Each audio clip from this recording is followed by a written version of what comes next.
बोलो जयकारा बोल मेरे श्री गुरु महाराज की जय।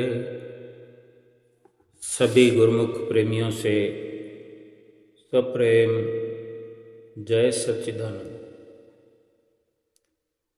दीन गवायो दुनी के संग, दुनी न चाली साथ। पाँव कुलाड़ा मारिया, गाफिल अपने हाथ, गाफिल अपने हाथ। बड़े सुंदर शब्दों में परम संत कबीर साहब जी अपनी वाणी में फरमा रहे हैं कि दीन गंवायो दुनी के संग। दुनी यानी दुनिया, दीन यानी अपना दीन ईमान, अपनी जिंदगी, यानी पूर्ण तौर पर इंसान ने, इस जीव ने अपना सर्वस्व इस दुनिया पर निछावर कर दिया है। यहाँ तक कि अपने आप को मिटा दिया है।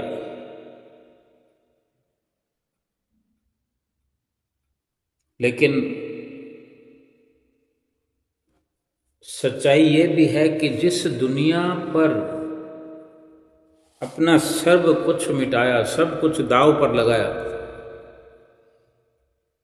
दुनिया तो अंत समय किसी की हुई नहीं। और जब जरूरत पड़ने पर या समझ आने पर, ये भेद खुलने पर जीव को पता चलता है कि जहाँ मैंने अपना सर्वस्व लुटा दिया, वहाँ से मुझे कोई इमदाद मिलने वाली नहीं है, कोई मेरी मदद करने वाला नहीं है। और ये भाव प्रकट किया कि इंसान ने अपने ही हाथों अपने पांव पर कुल्हाड़ा मार लिया। संत महापुरुष किस लिए समझाते हैं? क्योंकि संत महापुरुष एक अपने अनुभव, अपने तजुर्बे के आधार पर, क्योंकि वे इस सत्य से वाकिफ है, इस सच्चाई से बिल्कुल करीब हैं और इस सत्य को जानते हैं और चाहते हैं कि हम पर किसी तरह की विपदा ना आए, ये जीव इस जीवन में अपनी जीती हुई बाजी को हार ना जाए, तलियां मल के पछताना न पड़े। तभी वे बार बार आगाह करते हैं हमें, सोच कर समझ करके एक एक कदम को आगे बढ़ाना चाहिए। महापुरुष ये नहीं कहते कि दुनिया में व्यवहार न करो, घर परिवार को न चलाओ, कभी मना नहीं करते।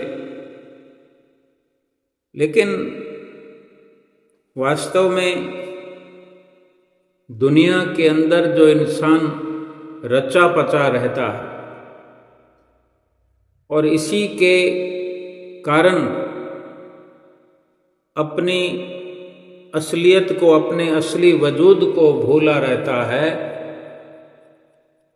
कि परम पिता की, परम परमात्मा की अंश होकर अपने आप को भूल जाए कि मैं कौन हूँ, किस लिए आया हूँ। तो वो तो एक प्रकार से भटकना हो गई, कोई लक्ष्य नहीं रहा, कोई मकसद नहीं रहा, और बिना मकसद के तो किसी की कोई भी वैल्यू, कोई भी इज्जत नहीं रहती। जैसे कि कोई अपनी पहचान खो दे, बाजार की भीड़ में खड़ा हो या कहीं दूर देश में गया हो, किसी कार्य के लिए गया हो, और वहाँ जा कर के ये सब कुछ भूल जाए कि मैं कौन हूँ, कहाँ से आया हूँ और क्या करने के लिए मैं घर बार अपना छोड़ के आया हूँ, और कुछ भी ना बता पाए, फिर वो तो लक्ष्यहीन हो गया, अपने लक्ष्य से भटक गया। सोचो वो क्या लाभ उठाएगा, और तो और वो अपने घर पर वापस कैसे आएगा। आजकल एक से बढ़कर एक तरीके हो गए हैं कि अगर कोई गुमशुदा बच्चा भी किसी को मिलता है तो उसके लिए जतन किया जाता है। सोशल मीडिया के माध्यम से कैमरे पर दिखाया जाता है, चैनलों पर दिखाया जाता है, एक से अनेक ग्रुपों में डाल दिया जाता है। कोई ना कोई साधन बन जाता है, वो बच्चा अपने घर पहुंच जाता है। लेकिन ये साधन बने तो सही, तभी ये संभव हुआ। कोई माध्यम बनने पर ही ये हो सका। लेकिन सोचो अगर वही बच्चा कहीं चोर बदमाशों के हाथ में लग जाए, गलत हाथों में पड़ जाए, फिर उसको घर कौन पहुंचाएगा? फिर तो उसकी भटकना बरकरार रहेगी। वो किसी की हाथ का खिलौना बन जाएगा, किसी के हाथों की कठपुतली बनकर रह जाएगा। जैसे मर्जी उसको वो नचाते रहेंगे, जैसे मर्जी बुरे काम करवाना सिखा देंगे। ऐसे ही इस दुनिया में जन्म लेकर के इंसान आया है और यहाँ आकर के भूल का शिकार हो गया है। भूल गया है कि मैं किस मकसद से, किस लक्ष्य को लेकर इस दुनिया में पैदा हुआ हूँ, कहाँ से आया हूँ, वापस भी जाना है, सब कुछ भूल गया है। अब इस भूल के साथ अगर वक़्त के महापुरुषों की शरण में आ जाता है, सतगुरु की शरण में आ जाता है, तो वे सब कुछ उसकी व्यवस्था कर देते हैं। उसको उसकी भूल जो है उसको सुधारने का अवसर प्रदान करते हैं और उसको समझाते हैं, सिखाते हैं कि तू कौन है, कहाँ से आया है, यहाँ आने का क्या मकसद है। हर प्रकार से उसका मार्गदर्शन करते हैं। और अगर सतगुरु की शरण में नहीं आया कोई इंसान, आम दुनियादार की हालत को देखें, उनके जीवन चरित्र को देखें, किस प्रकार भटक रहे हैं, अपने लक्ष्य को भूले हुए किस प्रकार मोह और माया में गलतान होकर के एक से एक गलत काम, मोह और माया के वशीभूत होकर के, मन के गुलाम बन करके रात और दिन मेहनत करते हैं, इस दुनिया पर रात और दिन भरोसा करते हैं, अपने से अधिक भरोसा करते हैं। लेकिन क्या होता है? अपने लक्ष्य को भूलने के कारण, अपने लक्ष्य के प्रति जागरूक न होने के कारण किस प्रकार तलियां मल करके इस दुनिया से खाली हाथ चले जाते हैं।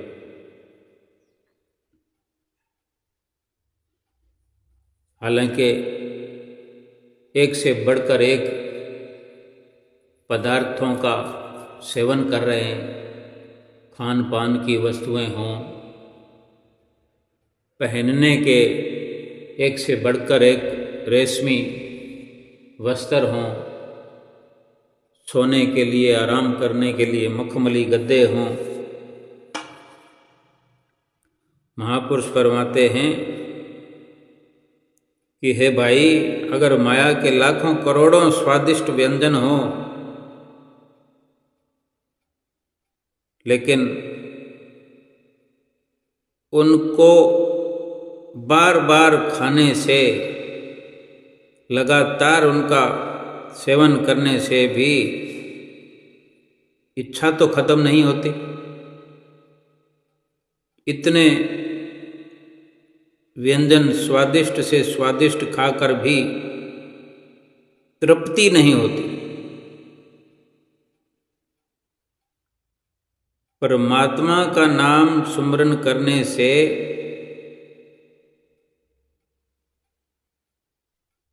दुनिया का सुमरन तो इंसान करता ही है। खाने पीने का एक उदाहरण दिया है महापुरुषों ने, जैसे संसार के खाने पीने की वस्तुओं में चित्त लगा है, तृष्णा है, या दुनियावी रिश्ते नातों से प्रीत बनी है, प्यार हो गया है, इन झूठे रिश्ते नातों में चित्त लगा हुआ है, लेकिन उसका अपने अंतर मन पर भला प्रभाव नहीं पड़ता, क्योंकि वक्त आने पर सब साथ छोड़ जाते हैं। ना तो इतने इतने लोगों से प्रीत करके खुशी मिली, ना करोड़ों लाखों स्वादिष्ट व्यंजन, एक से एक स्वादिष्ट व्यंजन का सेवन करके तृष्णा मिटी, न ही सोना चांदी अपने पास रखकर, ना धन तिजोरियों में इकट्ठा करके तृप्ति नहीं हुई। एक से एक सुंदर रोशनी अपने घर के अंदर करके बैठा हुआ है इंसान। सुई भी गिर जाती है रात के समय तो नजर आ जाती है एकदम साफ। दिन के जैसा उजाला रात को भी अपने घर में हर इंसान करके रहता,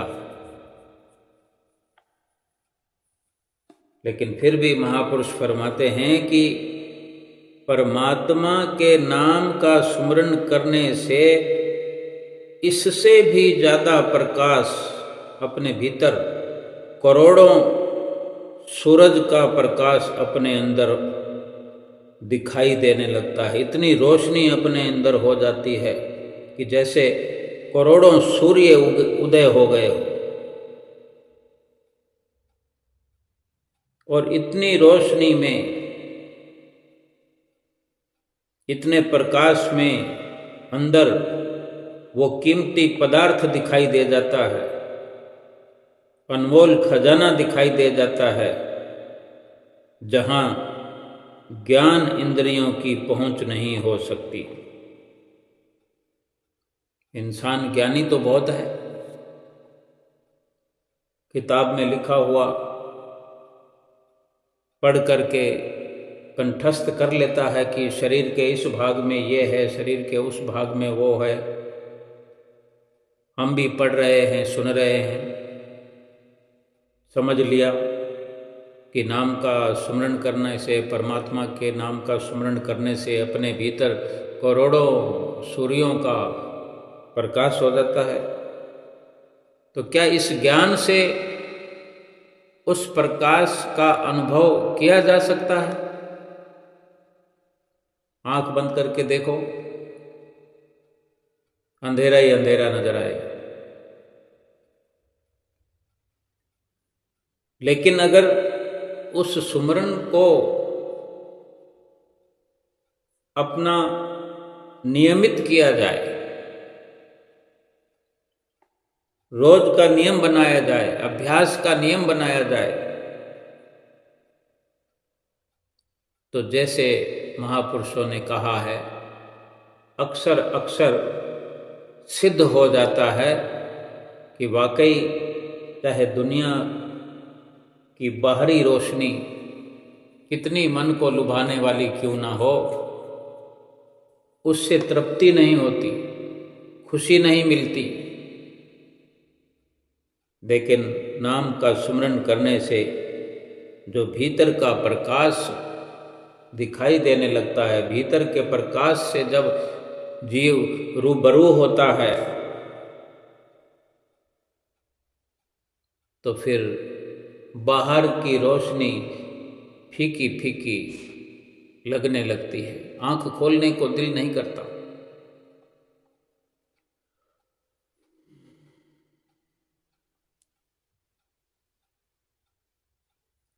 गुरु महिमा में हम कुछ पंक्तियां गाते हैं। श्वासों की वीणा पर साजे, मधुर नाम की सरगम बाजे, सुरत शब्द के संग मिलावे, आत्म रस को गुरमुख पावे। मधुर नाम की जब सरगम बजती हुई सुनाई देती है, जब सुरत शब्द के साथ मिल जाती है, श्वास श्वास में वो वीणा की झनकार सुनाई देती है, जब ऐसे आत्म रस को गुरमुख चख लेता है, इस अमृत को जब पान करता है, तो तृप्ति हो जाती है, तृष्णा मिट जाती है, इच्छा मिट जाती है, क्योंकि जीवन अमली बन गया। और इतना ही नहीं कि प्रकाश दिखाई देता है, जो सुमरन का लाभ है, सुमरन भजन ये खुराक है आत्मा की। आत्मा को जब नाम और सुमरन की, भजन कीर्तन की खुराक मिलने लगती है, तो फिर बाहर के जितने भी व्यंजन हैं, लाखों करोड़ों स्वादिष्ट व्यंजनों की इच्छा समाप्त हो जाती है, क्योंकि सही मायने में अपने असली कार्य में जब जीव लग जाता है, असली अपने मंजिल की ओर चल पड़ता है, आगे कदम बढ़ा लेता है, तो फिर पीछे मुड़कर देखना भी गवारा नहीं करता। जैसे किसी को सोने की असरफी मिल जाए, समझ भी आ जाए कि ये सोने की असरफी है, सोने का सिक्का है, और वजन का भी अनुमान लग ही जाता है, थोड़ा बहुत फर्क भी रह जाए तो कोई बात नहीं, लेकिन अनुमान का मतलब यही होता है कि लगभग ये असरफी कितने की है। सोने के भाव का भी अंदाज़ा रहता है, थोड़ी घट बढ़ हो सकती है कि अगर सोना 90,000 रुपये तोला है, 80,000 रुपये तोला है, तो असरफी जो है लगभग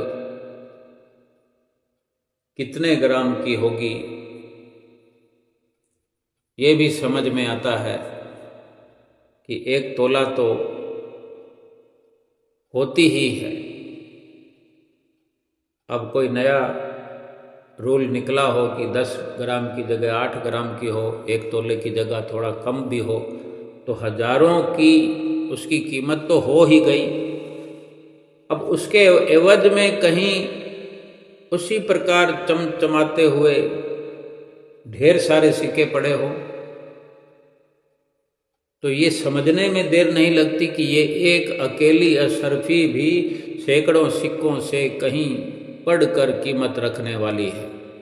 अक्लमंद इंसान जो ये जानता है, सोने का भाव जानता है, सोने के अशरफी का वजन जानता है और उस अशरफी को पहचान लेता है कि ये सोने की अशरफी है और बाकी जो सिक्के हैं वो चांदी के भी नहीं हैं, केवल धातु है, लेकिन उस सोने की अशरफी से कोई मुकाबला नहीं है, दूर दूर तक कोई मेल नहीं है। तो वो उसी अशरफी को अपने पास रखना चाहेगा। एक अकेली अशरफी काफ़ी है और वो 150 सिक्के भी उसकी कीमत की भरपाई करने में असमर्थ है, बराबरी नहीं कर सकते। ऐसे ही भजन अभ्यास की ये खुराक, मालिक के नाम के सुमरन की ये जो खुराक है, ये आत्मा के लिए जरूरी है, लेकिन सत्पुरुषों की शरण संगति न मिलने के कारण, सत्पुरुषों की नज़दीकी, उनका संग न मिलने के कारण इंसान संसार की दौलत को, संसारिक नामों को, नाम तो कुछ ना कुछ इंसान उच्चारण करता ही रहता है, अपने मन से, अपनी अकल से, अपनी सोच से संसार भर को पुकारता है, अनेक अनेक नाम उच्चारण करता है, लेकिन आत्मा की भूख न 36 पदार्थों से, 36 पदार्थ जो चाहे करोड़ों स्वादिष्ट व्यंजन हो, एक से बढ़कर एक रसना को लिए हुए, स्वादिष्टता को लिए हुए, एक से बढ़कर एक आभूषण हो सोने चांदी के, उसमें चाहे हीरे जड़े हों, डायमंड लगे हों, लेकिन आत्मा को नहीं लुभा सकते। और कोई भी इंसान तृप्ति नहीं पा सकता, न कपड़ों से, न सोने चांदी से, न हीरे जवाहरातों से, न महल माड़ियों से, न मोटर गाड़ियों से, न सुंदरता से। थोड़ी देर के लिए खुशी मिल जाती है, लेकिन फिर अगले ही पल, अगले ही मिनट में, अगले ही घंटे में या अगले दिन कह लो, फिर से वो कोई ना कोई तलाश में लगा होता है। इसी प्रकार पूरी उम्र का नाश हो जाता है, आयु समाप्त हो जाती है, तृष्णा खत्म नहीं होती। बाजार में हम देखते हैं कितनी भीड़ लगी होती है, रोज का यही दृश्य है। आज बड़े बड़े मॉल खुले हुए हैं, वहाँ देखो एक से बढ़कर एक सामान रखे होते हैं, छोटी से छोटी वस्तु से लेकर बड़े बड़े आइटम वहाँ मिल जाएंगे, रोज़मर्रा की जिंदगी के लिए, ज़रूरत पूरा करने के लिए।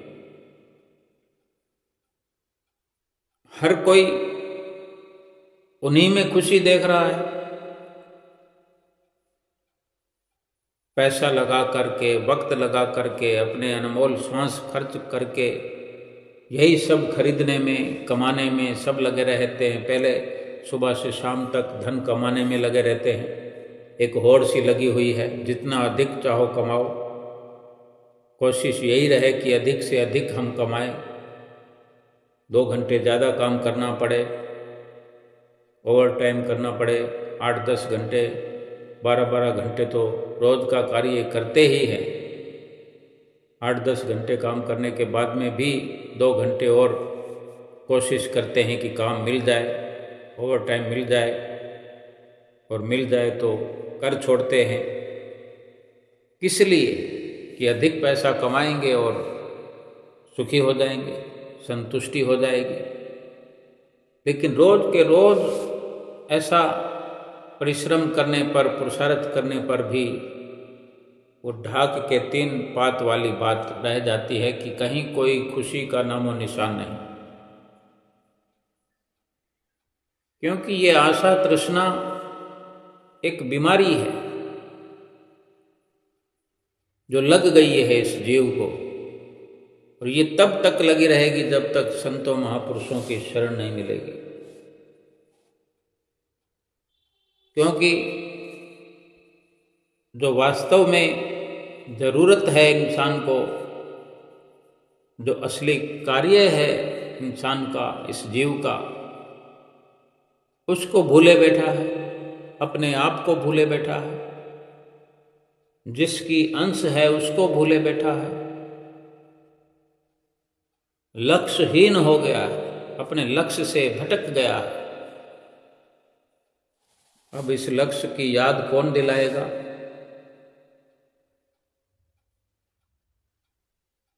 जो हमें जानता होगा, समझता होगा, वही हमें समझा सकता है। वो संत महापुरुष हैं जो कि बखूबी जानते हैं कि हम इस दुनिया में क्यों आए हैं, और कौन बताए। अब जैसे किसी भी बाजार में, किसी मॉल में इतने हजारों आइटम होने पर हम बारीकी से अध्ययन करते हैं। कुछ लोग होते हैं ऐसे पूरे मॉल के अंदर घंटों के घंटे उसमें गुजारते हैं, इतने सामान खरीदते नहीं हैं, लेकिन बारीकी से अध्ययन करते हैं कि यहाँ क्या क्या रखा हुआ है, क्या पता मेरे कोई काम की वस्तु हो। देखने का कुछ पैसा लगता नहीं है, घूम घूम कर देखते रहते हैं। 1 घंटा भी अगर घूम घूम कर कुछ खरीदे नहीं तो इसका मतलब यही हुआ कि वो देखने में लगा हुआ है कि क्या खरीदूं, क्या खरीदूं, कोई ऐसी चीज़ हो, कोई ऐसी चीज़ हो, सोचता है इसको खरीद लूं, फिर आगे चल पड़ता है, फिर सोचता है कि ये ले लूं। कि कहीं ना कहीं इंसान के अंदर एक भीतर से ख्याल उठता है कि कोई ऐसी वस्तु मिल जाए जिससे संतुष्टि हो जाए, लक्ष्य की पूर्ति हो जाए। लेकिन ऐसी वस्तु कोई बाजार में रखी ही नहीं है परमात्मा ने। वो है संतों महापुरुषों की शरण से प्राप्त होने वाली भक्ति। संतों की शरण में जाने पर, अब संतों की शरण में अगर हम जाते हैं, हम सभी गुरुमुख जन समय समय पर सबसे पहले तो कुटिया पर जाते ही हमारे घर में, घर से नज़दीक है, अपने घर से शुरुआत करें। हमारे अपने घर में जो मंदिर हमने बनाया है वहाँ खड़े होते हैं। ये तो हर किसी का अपना तजर्बा है, अपना नज़रिया है कि कौन किस मकसद से वहाँ खड़ा होता है, उपस्थित होता है, जहाँ सतगुरु के स्वरूप विराजमान है। लेकिन जो भक्ति के लिए उपस्थित होता है, भक्ति के भाव लिए खड़ा होता है, भक्ति की चाहना लेकर खड़ा होता है, निहार रहा होता है महापुरुषों के स्वरूप को, या श्री दरबार में पहुंच जाए हम श्री गुरु महाराज जी के साक्षात हुजूर में दर्शन करने, उनकी नज़दीकी में उनकी संगत में उनके सुंदर मुखार बिंद का दर्शन करने पहुंच जाते हैं। अब वहाँ गुरुमुख प्रेमी जो पहुँचते हैं, चाहे कहीं का दृश्य हो, श्री दरबार का हो जहाँ हाजिर हजूर गुरु महाराज जी हैं, या कुटिया आश्रम का कोई ऐसा नज़ारा हो, या अपने घर का जहाँ परमहंस महाराज विराजमान है, भाव कहने का और समझने का इतना ही है कि जहाँ भी हम जाएं, श्री दरबार सबसे बड़ा है, जहाँ जिसको हम बहुत बड़ा मॉल कह सकते हैं, सबसे बड़ी ब्रांच है हमारे श्री परमहंसों की, श्री आनंदपुर धाम। वहाँ पूरा घूम करके देख लें, संसारिक वस्तुएं वहाँ पर नजर नहीं आएंगी। वहाँ चाहे धरती के कण कण में देखने का अनुभव भरें, अपने अंदर अनुभव करें कण कण को निहारने का। अब हम वहाँ पर जो गए हैं, अगर हमारा अपने आप को संतुष्ट करने का इरादा है, अपनी जो जिज्ञासा है, जो तृष्णा है, उसको खत्म करने की भावना हमारे अंदर है, और जो आत्मा को चाहिए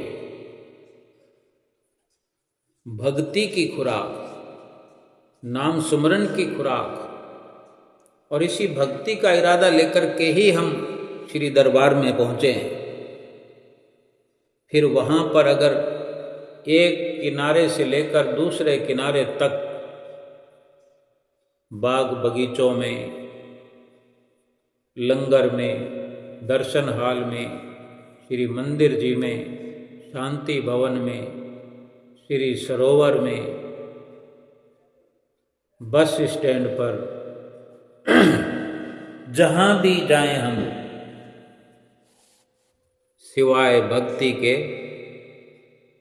कुछ भी नजर नहीं आएगा, क्योंकि वहाँ दुखों वाले सामान तो रखे ही नहीं। मन की शांति का वहाँ पर कण कण में समावेश है। जैसे दुनियावी बाजार के अंदर किसी मॉल में जाते हैं या किसी बाजार में जाते हैं, घूम घाम कर देखते हैं, हजारों हजारों वस्तुओं को देखने पर, समझने पर भी हमें कहीं कोई भक्ति का कण भी नजर नहीं आता, तो तृष्णा तो मिट नहीं सकती। पूरा संसार भर खोजने पर, टटोलने पर, देखने परखने पर भक्ति कहीं नजर नहीं आएगी, क्योंकि वहाँ है नहीं। और अपने घर में छोटे से मंदिर में ही श्री परमहंसों के आगे खड़े हुए हैं, भाव भक्ति वाला हो, विश्वास सच्चा हो, प्यास आत्मा की बुझाने का हमारा लक्ष्य हो, आत्मा का कल्याण करने का लक्ष्य हम याद रखे हुए हों, तो हमें छोटे से मंदिर में, जहाँ हमारे श्री परमहंस विराजमान हैं, वहीं से हमें शांति की एक लहर सी प्राप्त होगी, जो हमारे साथ जुड़ जाएगी। भाव अगर सच्चा हमारे भीतर से उमड़ रहा है, तो सतगुरु भी ऐसी रहमत बरसाते हैं कि संसारिक मानसिक तृष्णा, इच्छा, कामना, संसार की सारी हवस मिट जाती है, और सच्चे नाम की ऐसी प्रीत लग जाती है जिससे आत्मा को वो खुराक मिलना शुरू हो जाती है और संसारिक वस्तुओं की कामना, इच्छा, तृष्णा सब मिट जाती है। यूं समझो कि हजारों हजारों रिश्ते दुनिया में बने होने के बावजूद भी उनके जो सच और झूठ का हमारी आंखों पर चश्मा चढ़ा होता है कि एक वक्त होता है कि हम समझते हैं कि इनके बिना हम अधूरे, वो सही सही हम आकलन करने लग जाते हैं कि वो हजारों हजारों रिश्ते होने पर भी हमें झूठे लगने लग जाते हैं। और सतगुरु का संबंध ही हमें सच्चा नजर आता है कि सतगुरु का संबंध सोना है और संसार का संबंध मिट्टी है। फिर ये फैसला हम अपने आप से करने लगते हैं कि अब उस संसार को छोड़कर, तज कर, संसार में रहते हुए, भक्ति भी इसी संसार में है और माया भी इसी संसार में है। यहाँ सुख भी है, दुख भी है। फिर जो सच्चा सुख है, आत्मा का सुख है, उसके लिए फिर हम यत्न करना शुरू कर देते हैं। फिर हमारा हर कदम सच्चे सुख की ओर आगे बढ़ता है। हर पल, हर घड़ी सुख की ओर अग्रसर होते हुए आत्मा खुशहाल होने लगती है। जैसे मुरझाया हुआ कमल खिल जाता है,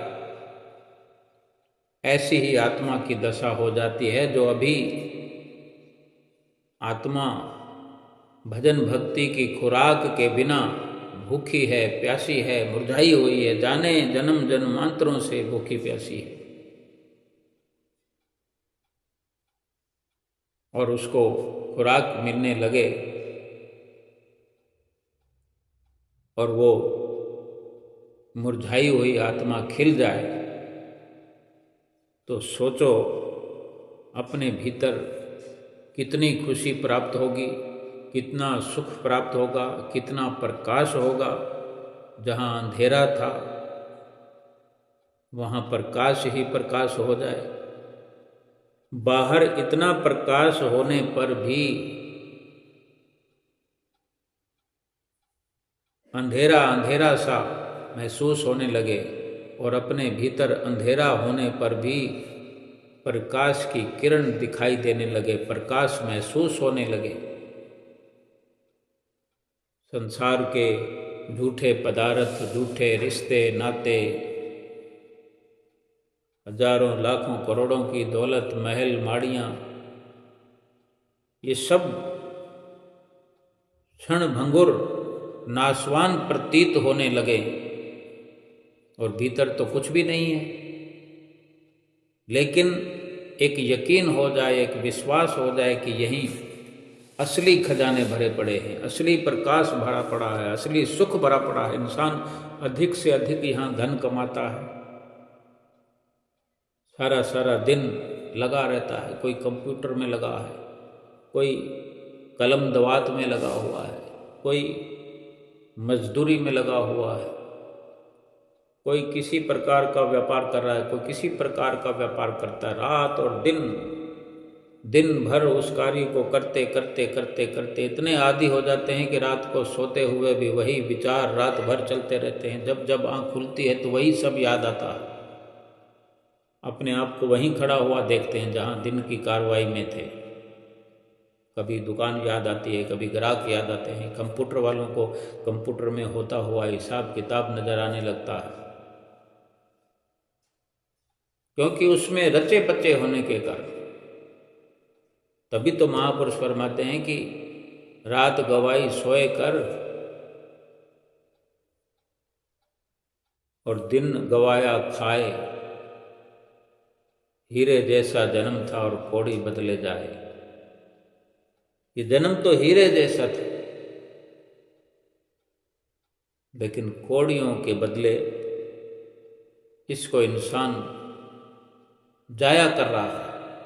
ये रात और दिन जो अधिक से अधिक धन कमा करके जो चेष्टा इंसान करता है, सुखी होने के लिए करता है ना, कि अधिक रुपया कमाऊंगा तो सुखी हो जाऊंगा, अधिक लोगों से मेरी जान पहचान होगी, अधिक रिश्तेदारी होगी तो मैं बड़ा बन जाऊंगा, बड़ा कहलाऊंगा, सुखी हो जाऊंगा, खुशी मिल जाएगी, चारों तरफ मेरे नाम का डंका बजेगा, मेरा मकान बड़ा होगा तो मेरा नाम हो जाएगा, गली मोहल्ले में मेरी इज्जत बढ़ जाएगी।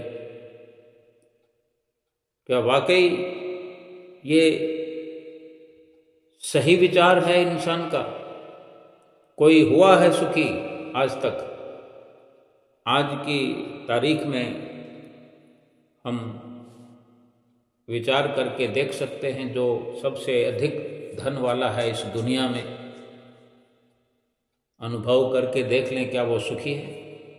सबसे ज़्यादा वही दुखी होगा। जिसको अधिक लोग जानते हैं, जो चर्चित है, अधिकतर जो अखबारों में, चैनलों में, समाचारों में मशहूर रहता है, देखें उसको, समझें, अनुभव करें कि क्या वो सुखी है। सबसे ज़्यादा दुखी वही होगा। सुख और दुख का कारण कहीं बाहर की अवस्था पर नहीं है। सुख और दुख हमारे भीतर की अवस्था पर निर्भर करता है। आत्मा कहीं बाहर नहीं है जो बाहर के सामानों से खुश किया जाए। बाहर के सामान शरीर के लिए है, यथा योग्य उन सामानों के सहारे शरीर को जीवित रखना है, शरीर को सुरक्षित रखना है, शरीर को स्वस्थ रखना है। इतना भर ही बाहर से हमारा संबंध होना चाहिए। जरूरत का धन कमाया जाए, जरूरत जितना खर्च किया जाए, जरूरत के सामान को ही घर में लाया जाए। लेकिन होता क्या है कि किसी ने वो कोई सामान खरीद लिया है तो हम भी जरूर लाएंगे, कोई गाड़ी लाया है तो हम भी लाएंगे, कोई हवाई जहाज लेने के लिए सोच रहा है तो हम भी सोचने लगे। लेकिन हमारे भीतर क्या हो रहा है? भीतर हमारी एक बड़ी रिश्तेदारी है। सोचो, जो बाहर की अवस्था है, इतनी अवस्था से हम जुड़े होकर भी इतनी व्यवस्थाओं को, इतने सामानों को अपने घर में भरकर भी सुखी नहीं हुए। क्या कारण है जो हम नाम का सुमरन करने से भीतर ही भीतर खुशी प्राप्त करने लगते हैं? अभी हम गुरु महाराज जी के सामने खड़े हों, अपने घर में खड़े हों या श्री दरबार में पहुँचे, वहाँ पर कोई सुखों के सामान नहीं रखे हुए हैं। गुरु महाराज जी को कोई चाहे कितना ही मत्था टेके, सैकड़ों, हजारों, लाखों, करोड़ों, कितना मत्था टेके, सोचो कि अगर कोई गुरु महाराज जी को, जैसे हमारे घर में कोई महात्मा जी आ गए, हमने यथा योग्य 500 रुपये मत्था टेक दिया, हम गरीब हैं, या हमारा विचार 500 रुपये का है, 500 रुपये का नोट हमने मत्था टेक दिया, तो वो 500 रुपये का प्रसाद थोड़ी देंगे, हिसाब किताब थोड़ी करना। जो उन्होंने दे दिया, जो उन्होंने 2-4 वचन सुना दिए, जो संकल्प उन्होंने हमसे करा लिया, हमने हामी भी भर दी, उन्होंने हमें कोई रास्ता सुझा दिया भजन सुमरन करने के लिए, जो उन्होंने हमारा मार्गदर्शन किया, तो सोचो भजन सुमरन अगर हम करने लगे, हम जुड़ गए उनकी जो आने से, उनकी संगत में बैठने से हमें जो मार्गदर्शन मिला और हम भजन सुमरन करने लग गए, तो ये तो खुराक आत्मा की है। सीधे आत्मा तृप्त होने लगेगी। हम तो पूरे बाजार के बाजार छान मारे, हमें कोई कहीं बड़े से बड़े मॉल में या पूरे बाजार में या सब बाजारों में घूमते रहे, जीवन लगा दिया, कहीं कोई ऐसी वस्तु नहीं मिली जिससे हम अपनी आत्मा को तृप्त कर सके, आत्मा को सुखी कर सके, आत्मा का कल्याण कर सके। लेकिन एक साधारणतया श्री गुरु महाराज जी के महात्मा जनों से, उनके भक्ति और सत्संग के प्रचारिकाओं की संगत में बैठने भर से ही हम इतनी समझबूझ प्राप्त कर लेते हैं कि हम आत्मा को तृप्त कर लेते हैं, आत्मा का कल्याण करने लग जाते हैं। जो सामान सारे बाजारों में नहीं है वो हमें घर में बैठे मिल गया। संतों महात्माओं की शरण में उनसे ऐसा ज्ञान मिला कि हमारे भीतर का हमें अनुभव होने लगा। और अगर ये विचार करे कोई कि इतना रुपया क्यों खर्च करना है, महात्मा जी ने तो थोड़ा सा प्रसाद दिया, 10-10 रुपए के पैकेट दे दिए 4-5 लोगों को घर में। 500 रुपये में तो पूरा कार्टून आ जाता है प्रसाद का, तो वो तो खाकर खत्म कर देंगे 2 दिन में, 4 दिन में, 10 दिन में, महीने भर में। अंदर का ज्ञान कहाँ से आएगा? भक्ति का रास्ता कौन सुझाएगा? और रही बात, उन्होंने तो मांगा नहीं कुछ, लेकिन ये क्यों भूल जाते हैं कि हम जो धन कमाते हैं उसमें हमारी कितनी झूठ की, फरेब की, छल की, कपट की मिलावट होती है। उसी में से कुछ धन अगर भक्ति परमार्थ में लग गया तो बाकी बचा हुआ धन पवित्र हो गया, और उनको अर्पण करने से हमारी विचारधारा भी कितनी पवित्र हो जाती है, हमारा भाव पवित्र हो जाता है। उनके पास कोई दुकान तो होती नहीं, चाहे हम कुटिया पर जाते हैं या अपने ही घर के मंदिर में खड़े होते हैं तो श्री परमहंसों के पास भक्ति का भाव लेकर खड़े होते हैं, तो वहाँ पर कुछ सामान थोड़ी पड़े हैं। गुरु महाराज जी के पास भी जाते हैं तो वहाँ कोई आडंबर थोड़ी रखे हुए होते हैं, लेकिन फिर भी वहाँ जाते हैं, अपना घर छोड़ते हैं, बाहर छोड़ते हैं, परिवार छोड़ते हैं, काम धंधा छोड़ते हैं, दुकानदारी छोड़ते हैं। क्यों जाते हैं वहाँ पर?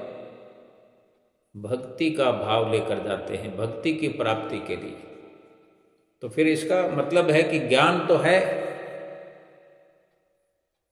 कम से कम जो सतगुरु की शरण में आ गया है उसे इतना ज्ञान तो है कि नाम का सुमरन करने से आत्मा तृप्त होती है, आत्मा सुखी होती है, आत्मा का कुशल होता है, आत्मा को परमात्मा से मिलने का सुंदर अवसर मिलता है। ज्ञान तो है ये। लेकिन बार बार हम सतगुरु की शरण में इसलिए जाते हैं कि उस पर अमल करने की हमें जो है लगन लग जाए, सतगुरु के वचनों पर अमल करना आ जाए। बार बार लगातार हम आरती पूजा गाते हैं, बार बार दर्शन करते हैं, सेवा का भी जितना हो सके कहीं ना कहीं अवसर मिलता है हमें। ये इसलिए कि हम अच्छे से जुड़ जाए, अच्छे से जुड़ाव हो जाए हमारा सतगुरु के चरणों में, हमारी सुरती निवास करने लगे, सतगुरु हमारे दिल में निवास करने लगे और हमारी सुरती सतगुरु के चरणों में निवास करने लगे। सतगुरु की याद हर वक्त बनी रहे, सतगुरु का ध्यान आँखों में बसा रहे और भजन सुमरन नित्य प्रति करते रहें। आत्मा को खुराक मिलती रहे, संसार की असलियत का पर्दा उठ जाता है और ये सब सतगुरु की आज्ञा व मौज पर चलने से संभव है। हमारा ये परम कर्तव्य है कि हम सतगुरु की आज्ञा व मौज में चलते हुए, नाम सुमरन की कमाई करते हुए अपने जीवन का कल्याण करें। बोलो जयकारा बोल मेरे श्री गुरु महाराज की जय।